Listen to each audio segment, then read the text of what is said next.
به نام خداوند بخشنده مهربان.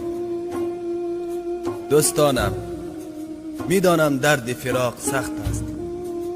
دور از وطن، دور از بستگان بسیار سخت است.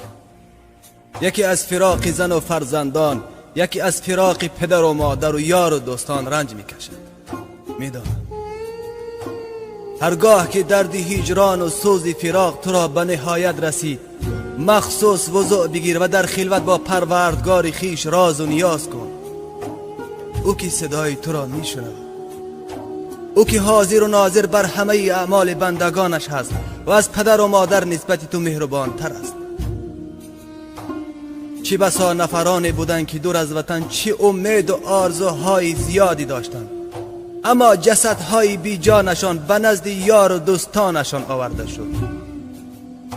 چه بسا نفرانی زیادی بی گناه زندانی شدند و چه بسا نفرانی زیادی صحت و سلامت رفتند، اما بیمار به نزد پدر و مادرشان آورده شد.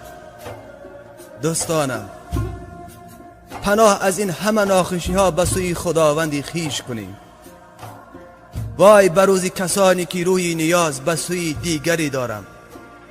چه بسا نفرانی اند که از یاد خدا غافل شدند، خداوند را فراموش کردند، دست به شراب و دزدی و زنا زدند و با اعمال زشت و ناپسند خیش شیطان را از خودشان خوشحال کردند.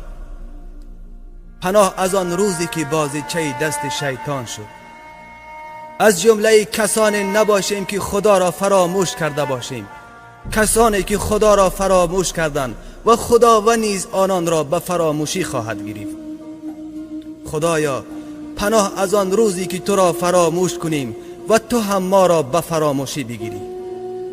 پروردگارا، ما را هیچگاه و هیچ وقت تنها نگذار و نفسهای ما را به دست خود ما وا مگذار که از خطاکاران خواهیم شد. دوستانم، خداوند دعای غریب را میپذیرد. در حق دوستانی که بی گناه زندانی شدند دعای خیر را فراموش نکنید و در حق برادرانی که بیمار هستند و در حق ما نیز دعای خیر کنید. مواظب خودتان باشید، امانتهایتان را خیانت نکنید، پدر و مادر را نگران نکنید، صحت و سلامت برگردید. شما را به خدای خیش می سپارم. خداوند همه ما و شما را